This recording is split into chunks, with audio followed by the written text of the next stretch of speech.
semblerait-il que le 22 janvier dernier, des propos ont été perçus comme violents. C'est vrai, il y a eu des gros mots qui ont été dits. On a même scandé, tout le monde ensemble, « F-you Legault ». Puis il y a des gens au gouvernement qui ont trouvé ça irrespectueux. Alors, par exemple, à l'avenir, on ne dira pas « F-you la CAQ », mais bien « la CAQ me fuck ». Donc, plutôt que de dire... T'es au bord du burn-out depuis 3 ans et tu viens de recevoir ta 92e réponse négative à une demande de bourse. Puis t'apprends le même jour que le ministre va payer 6 experts à 150 000 $ chacun pour 9 mois de travail pour trouver comment réarranger le financement de l'audiovisuel. Donc non, ça on dit pas ça. On dit plutôt... Messieurs les ministres, j'éprouve de l'agitation émotionnelle quand j'ai l'impression que c'est toujours les autres qui sont payés. Voilà.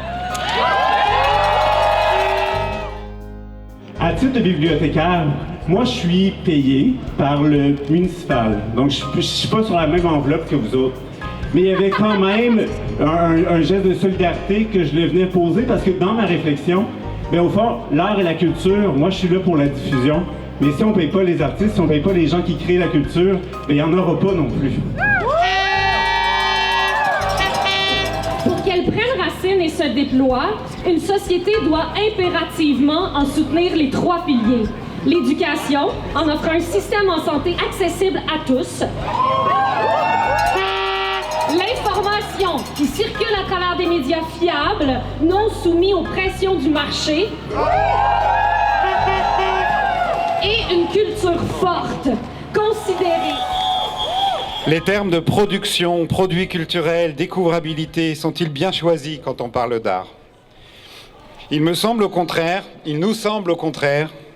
que choisir la voie de l'art est une manière de s'opposer au système capitaliste, de produire une valeur qui ne soit pas uniquement celle de l'argent roi, de s'intéresser à la vie au-delà des intérêts économiques.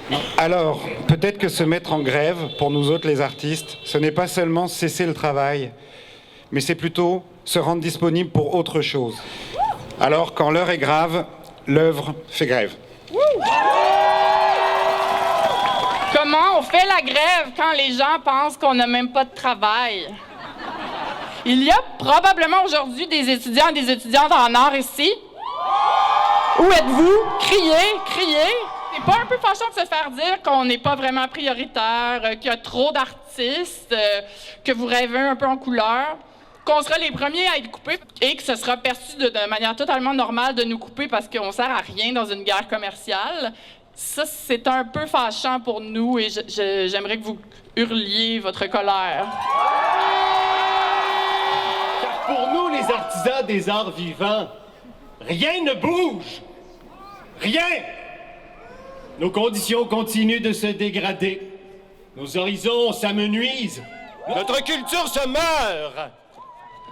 Et si l'artisan de l'art vivant venait à disparaître, les théâtres seraient des condos, les musées seraient des condos, les bibliothèques des condos, et toutes les salles musicales seraient poursuivies par tous les nouveaux propriétaires de condos.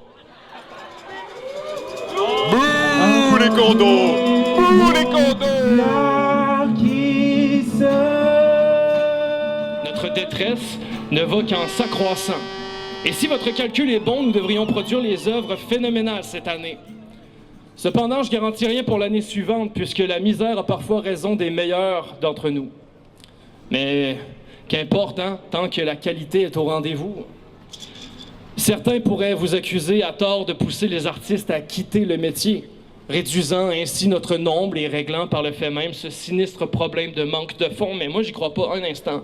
Votre mandat, c'est de protéger et promouvoir la culture québécoise. Il serait absurde que vous contribuiez activement à son appauvrissement. Et bientôt, des artistes pauvres, plus personne n'aura plus peur de vous.